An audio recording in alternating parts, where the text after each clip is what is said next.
saya Faiz Fansya, ketemu lagi di podcast JFA Talent gitu. Jadi di podcast ini selama beberapa menit ke depan kita akan diskusi, akan sharing dengan bakat-bakat yang dihasilkan oleh JFA, Jogja Film Academy. Dan di episode kedua kali ini ada di sebelah saya Uri dan Ricky.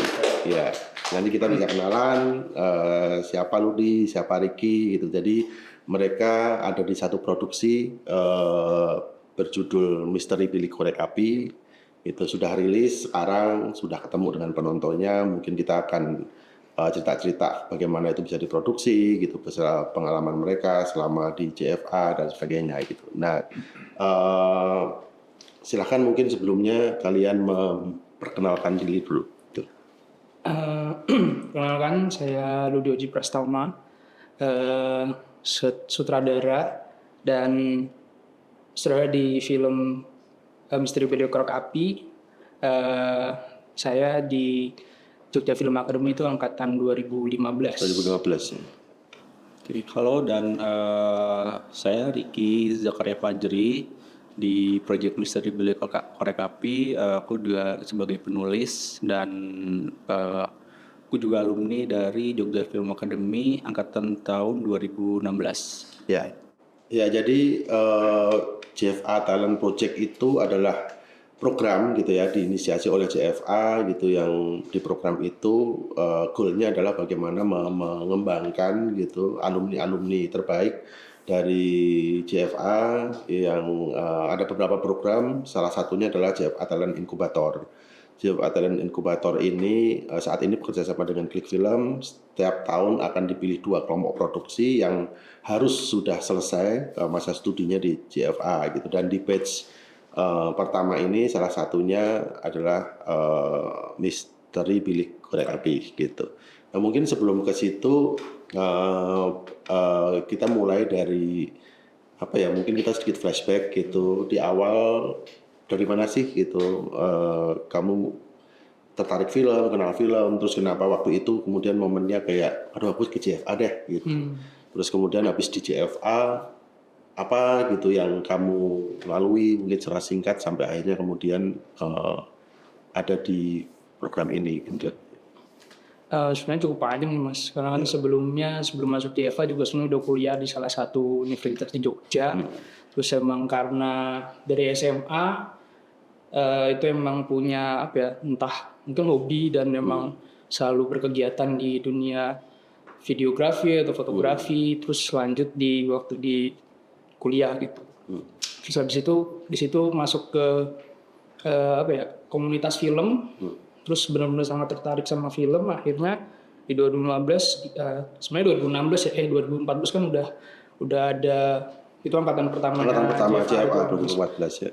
Terus dapat kabar lah gitu, karena juga di Jogja yang komunitas filmnya cukup kuat gitu, akhirnya dengar kabar bahwa ada satu kampus baru yang memang fokus di perfilman gitu. Karena kayaknya serunya, akhirnya bisa belajar lebih film lagi nih kayaknya. Lebih dalam lagi tentang film ya 2015 akhirnya coba deh masuk ke JFA. Itu sih. Sampai akhirnya ya di JFA ternyata waktu di komunitas sama di JFA tuh benar berbeda gitu Mas. Itu kan kita benar-benar learning by doing tanpa tahu dasar pembuatan film gitu. Sedangkan ketika masuk di JFA benar-benar tuh kita diajari untuk akhirnya mengerti basicnya dulu, dasarnya dulu. Karena kan dengan kita benar-benar mengetahui dasar, untuk pengembangannya kan jadi lebih mudah gitu kan Mas. Itu sih benar-benar dapat satu apa ya, pencerahan mungkin akhirnya. Ternyata bikin film tuh nggak apa ya, nggak mudah banget juga gitu. Ada persiapan yang harus matang dan segala macam dari praproduksi sampai pasca produksi gitu sih. Iya. Ricky gimana? Kalau aku kayak panjang banget ya Mas, karena aku juga bukan fresh graduate waktu pertama kali ke JFA. Sama.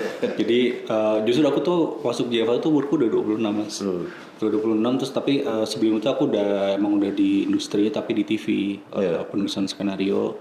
Kemudian karena emang awalnya suka nulis, terus pengen sebenarnya kayak kepuasan tuh pengen memvisualkan dari tulisan gitu. Kemudian ada teman ya coba aja jadi belajar sutradara gitu. Dimana terus kayak kuliah coba di Jogja aja gitu. Tadinya tuh lucunya tuh kayak Kamu di mana waktu itu? Di Jakarta gitu, udah ada di Jakarta, terus kemudian coba Jogja gitu. Terus yang lucunya tuh kayak aku sebenarnya mau daftar ke kampus yang lain gitu, tapi aku jangan di sini, kayak mending di kampus JFA aja karena itu dosennya praktisi semua dan filmmaker semua gitu di situ. Itu yang bilang ya circle ya teman-teman. Justru itu yang waktu itu bilang tuh anak kampus itu gitu, di JFA aja gitu. Oh ya udah akhirnya kita kulihat-lihat di JFA ternyata emang dosennya oke dan itu juga yang jadi trigger kayak ya udah langsung JFA aja gitu daftar. Jadi kayak pengen belajar jadi sutradara justru ketika masuk ke JFA. Jadi kayak ya udahlah karena basicnya nulis ya belajar dari nol lagi semuanya, pengen jadi director awalnya gitu. Nah terus kemudian di JFA selesai gitu, terus ya biasanya kan ya kalau sekolah ya udah selesai gitu, terus sekarang tiba-tiba habis selesai ada program yang benar-benar focusingnya ke alumni gitu. Nah itu waktu itu gimana prosesnya gitu? Terus kenapa kalian memutuskan jadi satu kelompok gitu, yuk kita submit ini gitu? Itu prosesnya gimana? Waktu itu juga pas emang lagi awal banget tuh buka Instagramnya JFA, terus ada satu postingan bahwa akan ada program JFA Talent Incubator yang memang fokus ke alumni. Terus aku kayak karena ini kesempatan, maksudnya filmmaker tuh kan pengen banget tuh akhirnya bisa bikin film panjang gitu kan mas. Karena aku ngeliat ini kesempatan, terus aku pertama ngajak Ega dulu. Ya sebelumnya sih nanya-nanya dulu ya, waktu itu nanya ke Bram kalau nggak salah. Karena waktu itu Bram CP-nya apa sih yang dilakukan gitu. Setelah itu baru emang akhirnya ngajak Ega sebagai produser. Awalnya dia nggak mau sih, cuman katanya coba cari dulu deh timnya gitu siapa aja. Penulis akhirnya aku mikir, karena sebelumnya itu beberapa bulan sebelumnya ya kita sempat kerja bareng gitu. Akhirnya penulisnya Ricky, aku ajak Ricky berkumpul, akhirnya baru kita daftar. Tapi nggak cuma itu sih, memang udah waktu itu udah nyari chiefnya juga ke soundnya siapa, artnya siapa, baru kita benar-benar daftar. Karena ya itu kita ngeliat ini kesempatan kita untuk bisa dapat film panjang gitu sih. Karena aku sendiri pribadi sebagai saudara kan belum punya kesempatan itu kan. Mungkin dari Ricky sama Ega udah pernah mengerjakan film panjang, cuman akunya belum gitu. Udah nyari tim yang tepat lah untuk daftar. Iya. Ya untuk teman-teman gitu ya yang nonton, jadi konteksnya JFA Talent Incubator ini memang program yang focusingnya ke alumni gitu. Jadi kayak HOD gitu yang memang harus yang sudah selesai masa studinya di JFA. Terus kemudian selain Triangle ini mereka selain Ricky sama Ludi ada Ega yang tadi di-mention. Ega ini kalau pas kuliah dia banyak sinematografer ya gitu. Itu kenapa tadi Ludi sempat mention Ega aku jadi produser gitu karena ya dia basicnya memang selama ini secara experience sinematografer gitu. Tapi memang itu tadi gitu beberapa yang saya garis bawahi bahwa kayak sekolah ini kadang-kadang membentuk circle community gitu yang memang karena sekolah itu dipelajari gitu semuanya, walaupun kita sinematografer kita juga harus mempelajari producing. Jadi memang ada gitu yang kita bisa gantian gitu menjalankan fungsi itu, dan itu wajar sekali gitu, apalagi dalam proses seperti ini gitu. Dan waktu itu terus prosesnya bagaimana sampai akhirnya Ega mau gitu kalian kemudian membentuk satu tim gitu, terus ya kelompok kalian diterima sampai akhirnya yang diproduksi itu Misteri Bilik Korek Api. Mungkin kalau untuk cerita waktu itu kita mutusin juga bareng-bareng. Kita juga diskusi bareng-bareng. Kira-kira kita milih nih dari masing-masing kita tuh punya cerita gitu yang aku punya cerita ini dan ini, terus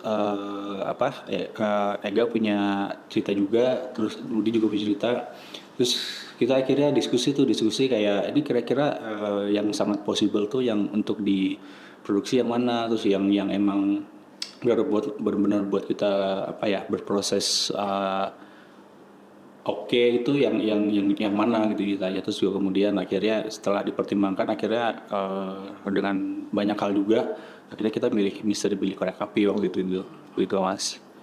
Dan mungkin prosesnya kan Misteri Bilik Korek Api kan, Misteri Bilik Korek Api sendiri udah ada IP-nya kan Mas, Iya, sebagai udah ada ceritanya, novel, ya. karena memang waktu itu dari Jabatan Inkubator juga ngasih kesempatan untuk kalian, sebenarnya kami bisa milih untuk bikin cerita sendiri atau ngambil dari IP. Itu kami juga diskusi, kita selama ini juga sebelumnya udah pernah bikin cerita sendiri, tapi kan kita belum punya pengalaman untuk akhirnya gimana ya cara ngolah IP yang udah ada ya gitu. Adaptasi dari novel itu seperti apa ya. Nah, akhirnya kami pun memutuskan untuk sepakat pada akhirnya untuk oke nih kayaknya kita coba ngambil IP yang udah ada deh gitu dari novel untuk kita adaptasi jadi film akan seperti apa gitu sebenarnya. Bukan mau coba-coba sih, cuman karena kita alumni gitu kan, jadi kita pengen ngerasa menunjukkan sesuatu yang sudah kita pelajarin untuk akhirnya kita benar-benar jadiin satu karya yang baru yang sebelumnya juga belum pernah ngambil dari novel adaptasi gitu. Jadi kami mau nunjukin itunya sih Mas. Ya jadi memang di program JFA Talent Inkubator itu yang apa ya istilahnya focusingnya adalah bagaimana memunculkan gitu bakat-bakat yang ada di situ gitu. Nah, memang waktu itu pada saat menginisiasi di JFA gagasannya adalah fase-fase development cerita itu kan fase-fase yang paling tidak bisa diantisipasi ya, kadang bisa setahun, 2 tahun, 3 tahun juga bisa gitu. Nah, itu kenapa memang sangat terbuka gitu. Apakah memang ada sebuah cerita yang udah jadi gitu, terus kemudian kita baru mengembangkan menjadi skenario atau memang mereka ada cerita sendiri gitu yang mau dikembangkan gitu. Dan dalam konteks kelompok ini waktu itu sudah ada gitu si novel ya bentuknya yaitu ya novel cerita gitu, Misteri Bilik Korek Api gitu, dan akhirnya diambil dari situ gitu. Nah, sampai saat ini sudah rilis, sudah setahun lah ya berarti ya, sudah hampir setahun ya. Karena waktu itu rilisnya di JAF ke-19 gitu. Nah, mungkin bisa sebelum ke situ juga bisa cerita gimana pada saat produksi gitu kalian dalam konteks ini dipasangkan dengan pemain yang pemain ada Maisa Kana dan Nafisa gitu.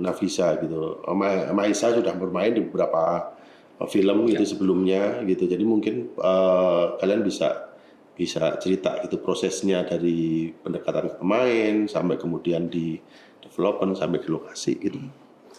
Untuk pada akhirnya kami memilih Maisa dan Nafiza gitu karena memang dilihat secara karakter awalnya mungkin dari look dulu kita lihat looknya cocok karena Nafiza dan Maisa ini benar-benar kalau disandingkan punya karakter yang berbeda gitu Mas. Ketika kita lihat fotonya, karena kita butuh satu karakter yang sangat misterius dan satu karakter yang emang benar-benar sangat ramah gitu. Pada akhirnya, ini cocok. Terus kita reading. Ketika reading sebenarnya nggak punya kesusahan yang cukup banyak ya karena memang mereka ternyata cukup mendalami karakternya dengan baik. Terus punya pengalaman karena kan mereka juga udah sering main. Dan ketika reading tuh benar-benar satu kali reading udah yang langsung masuk ke karakternya dan jadi nggak perlu akhirnya terlalu banyak adjustment karakter segala macam dan mereka benar-benar ngerti karakternya sampai akhirnya di produksi juga cukup lancar dari mereka berdua nggak punya terlalu masalah yang cukup banyak itu cuman kalau dari aku mungkin kemarin akhirnya kita cukup lama karena aku sendiri sih yang lupa bahwa ini kan karakternya harus bermain dengan korek api kayu. Aku tidak mengantisipasi itu. Aku lupa kalau ternyata mereka juga belum pernah pakai korek api kayu yang berbeda. Iya gitu. Akhirnya itu yang memperhambat di situ itu cukup lucu ya maksudnya ngelihat kenapa ya kemarin nggak workshop dulu lah paling nggak kayak korek api kayu gitu. Jadi itu cukup lama di situ. Sebenarnya permasalahan yang cukup besarnya malah teknis yang ya yang tidak kadang-kadang kita kelewatan gitu. Iya. Pasti gitu. Riki gimana ada tambahan? Kalau aku sih yang paling aku senang dari proses Misteri Billy Korekapi ini, kita di talent incubator ini bener-bener kayak bisa nge-explore gaya penulisan sih mas. Jadi kayak waktu itu Ega dan Ludi bener-bener ngasih kepercayaan, ya udah di-explore aja mau kayak gimana gaya penceritaannya.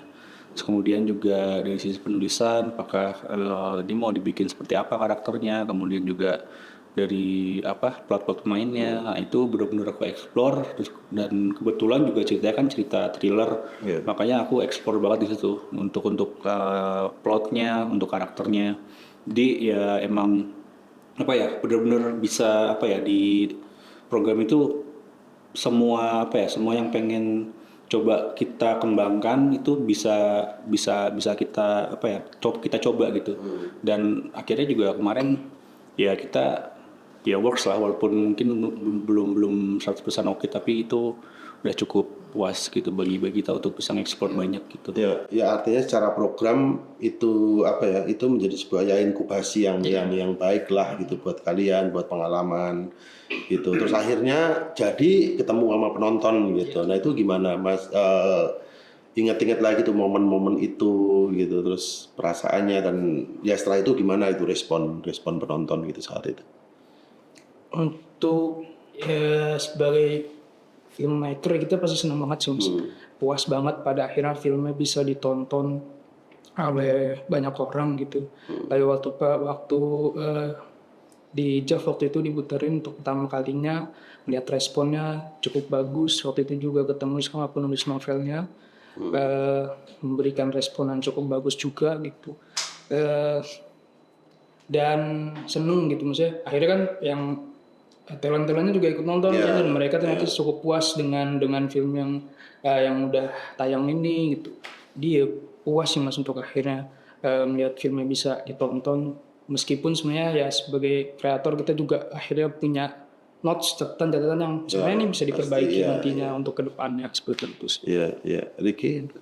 Ya kalau aku sebenarnya sama sih mas, kemarin ketika dikenalin sama penulisnya juga kan, kebetulan temen juga ada yang nonton dan sengaja bawa penulisnya gitu. Dan yang bikin seneng tuh emang dari awal penulis novel itu tidak berekspektasi apapun, tapi ketika melihat hasil filmnya dia ya ada di luar yang dia ekspektasikan gitu. Jadi memang ya cukup puas juga, dan itu juga ngebuat aku merasa seneng juga gitu. Oh ternyata gini ya rasanya diapresiasi gitu, punya film, punya karya yang ditonton banyak orang, diapresiasi banyak orang itu jadi kayak motivasi sih, semangat baru buat bikin karya baru lagi sih ke depannya. Iya. Dan secara bentuk film gitu, kalau teman-teman ada yang udah nonton atau yang belum nonton, sekarang udah dari Klik Film ya. Ya dari Klik Film bisa coba dicari app-nya, bisa akses ke situ nonton gitu. Dan secara bentuk film itu kan sebenarnya bisa dibilang ini film yang cukup audience movie gitu ya, maksudnya genre film yang saya penasaran itu memang pada saat dulu awal bikin film atau bahkan pas kuliah gitu, biasanya kan para pembuat film pendek ini interestnya lebih banyak ke kayak drama nah ini terus pilihan kalian ke genre itu gitu, itu tuh prosesnya gimana? Apakah memang udah ada interest dari sebelum-sebelumnya, atau memang justru ini pertama kali nyoba gitu, atau bagaimana gitu, atau memang di titik sekarang ya itu udah menjadi cara bertutur yang paling nyaman gitu buat kalian gitu, itu gimana? Ricky sih dulu. Ricky soalnya dari genre dia sebenarnya cukup berbeda jauh kan. Sebenarnya kalau aku justru pertama kali kenal suka cerita tuh justru cerita yang thriller, emang itu gitu. Tapi thriller, horor. Ketika aku pertama kali belajar nulis cerita tuh, aku selalu pengen nulis suspense thriller. Terus kemudian aku juga belajar juga penulisan horor, suspense thriller. Pokoknya pertama kali ketika aku nulis itu, yang namanya film tuh harus punya plot twist yang oke. Dulu kalau aku tuh selalu plot twistnya apa, selalu itu gitu. Tapi kemudian begitu belajar di JFA, terus kemudian langsung berubah total gitu. Terus kayak ya dosen-dosen di JFA ini ngasih banyak banget referensi film, sampai akhirnya ketemu dengan bagiku sekarang ya Cinema Asia sih yang bagiku benar-benar paling ya. Terus akhirnya ketemu dengan Koreda sampai film-film Koreda itu akhirnya membuat kalau itu ya udah prosesnya malah gitu ya jadi. iya menjadi malah kebalik. gitu. Jadi genre kebalik. Wah ternyata ada film yang benar-benar Kena di kamu. kena banget dan ya itu kayak ngejadiin apa ya? Ya kalau orang-orang bilang cinema is magic itu ya itulah mas, perjalanannya tuh emang se roller coaster itu gitu. Terus akhirnya ketika balik lagi nulis ke Misteri Bilik Korek Api akhirnya oh yaudah aku tinggal nge-refresh aja apa yang dulu awal aku pelajarin sama apa yang aku dapat di JFA ketika belajar dengan apa materi perfilman yang udah dikasih oleh dosen-dosen dan yang lainnya. Terus yang penting jujur aja sih, maksudnya ketika kita bikin karya nulis apapun ya ketika kita jujur ya itu udah enak banget lah jalannya gitu. Itu sih paling kalau Ya, lu di gimana? Kalau aku juga hampir sama sih mas, emang kan sebelum masuk di FH emang tontonannya sebenarnya emang udah di ranah misteri terus horor, emang senang kesana nonton. Terus di JFA kan kita belajar berbagai bentuk film ya mas, untuk akhirnya mengenal banyak jenis film, yaitu akhirnya dilepasin dulu gitu emang untuk sukanya gitu bikin yang seperti itu atau nonton yang seperti itu. Terus setelah lulus pada akhirnya bahkan sebelum lulus tuh sebenarnya kan aku bikin film judulnya Lemun Semelam yang emang juga secara mood cukup depresif, horor komedi gitu, horor komedi satir. Jadi memang setelah lulus emang sebenarnya punya ketertarikan untuk bikin film yang ke arah sana gitu, horor, misteri, dan emang yang moodnya cukup apa ya, cukup dark lah, gelap gitu. Emang ketertarikannya ke sana gitu. Pun secara sebenarnya tuh nggak yang harus terpatok dengan genre harus horor, tapi mungkin drama dengan pendekatan yang cukup depresif. Mungkin aku lebih ke sana maksudnya itu drama ataupun komedi akan masuk komedi satir seperti itu mas. Jadi emang udah punya interest ke arah sana gitu.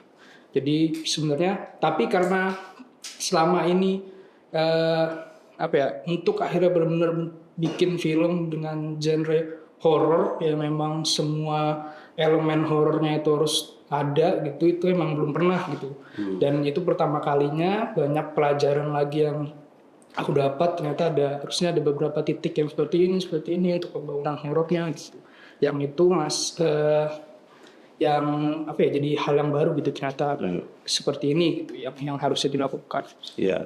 Ya, yang menarik memang dari program ini itu kan inkubasi yang muaranya bisa kemana aja lah gitu. Artinya memang ini program yang harus mengestablish gitu talent-talent ini gitu. Dan kelompok Misteri Bilik Korek Api ini setelah selesai diputar di klik gitu, bahkan menarik banget ini case akhirnya ada kesempatan lagi gitu ya membuat yang selanjutnya gitu. Jadi dari Klik Film merasa wah kayaknya ini harus diberi kesempatan lagi ini gitu untuk memproduksi gitu cerita yang lain gitu. Nah mungkin kalian bisa sampaikan gitu, bisa share setelah itu kalian memutuskan untuk membuat apa gitu, dan sejak aku ini sampai sekarang prosesnya udah sampai mana gitu. Ya. Selanjutnya ini kita akan bikin satu film. Kalau kemarin horor itu mah di sini masuk ke drama, tapi drama fantasi. Jadi ini diceritain aja sebelumnya. Jadi emang cerita seorang anak yang dia akhirnya terlempar ke masa lalu secara tidak sengaja, lalu bertemu dengan ibunya yang pada saat itu umurnya sama sekitar 17 tahun dan ibunya sedang mengandung dirinya seperti itu. Jadi akan berkisah tentang anak di masa lalu yang bertemu ibunya gitu. Ya, dengan judul Simpul Garis Waktu. Simpul Garis Waktu. Iya. Kenapa pada akhirnya kami memilihnya cerita ini? Karena waktu itu sempat diskusi sama Ega ingin memasukkan, Ega pengen kita ke drama yuk gitu, karena Ega sebagai produser. Tapi karena aku setuju untuk drama, tapi aku yang bukan yang nggak suka ya mas, maksudnya aku pengen drama tapi ada yang berbeda sesuatunya gitu. Akhirnya oke, drama tapi ada fantasinya gitu. Ega setuju, terus Ega yang ngasih tema, tapi aku pengen temanya pendidikan, sedangkan aku pengen tema yang cukup apa ya, yang pada saat itu sebenarnya buatku aku cukup punya keresahan tentang orang tua dan anak. Jadi ya dimasukkanlah dua tema tersebut dan jadilah cerita seperti itu. Akhirnya dan pada saat itu kita sumbawa juga ke Rick, kita punya waktu itu aku udah sempat bikin sinopsis semuanya, sinopsis terkasih ke Ricky dan Ricky ngasih masukannya dia juga untuk akhirnya bentuk ceritanya seperti apa dan segala macam, mungkin bisa ditambahin untuk isi. Kalau untuk sebenarnya cerita yang menarik ini tuh bagiku adalah karena kedekatan mungkin dari aku, Ludi dan Ega itu kan sama-sama dari gen milenial ya. Karena ceritanya juga kita ada membentrokan tentang bagaimana sih parenting di era milenial sama sekarang gitu. Jadi kayak aku, Ega, itu selalu kayak ketika nge-develop itu kayak flashback gitu. Dulu kita tuh waktu remaja tuh kayak gimana ya ketika kita develop ini terus dan juga kemudian yang menarik dari cerita itu juga gimana aku dan kedua orang tuaku juga tuh nggak begitu bagus juga komunikasinya. Bukan berarti buruk, tapi emang tidak berjalan dengan baik gitu. Jadi kayak oh ya ini hal yang emang personal buatku, jujur, dan bisa aku kembangkan akhirnya gitu. Dan akhirnya ya sampai sekarang udah final dan tinggal masuk ke proses praproduksi ya. Berarti sekarang lagi produksi ya? Sekarang produksi lagi nyari talent scouting. Ya. Kita lagi proses talent scouting. Oke, ya mudah-mudahan lancar gitu produksinya gitu. Terus kemudian mungkin bisa share gitu. Kalian bisa sharing ke ya penonton, mungkin ada yang masih belajar dari SMA atau SMK gitu, atau beberapa teman-teman mahasiswa gitu dari proses selama ini kalian dari tadi ya kuliah, terus kemudian bahkan sebelum kuliah terus kemudian di program ini gitu, mungkin apa yang mau disampaikan gitu untuk menambah semangat mereka?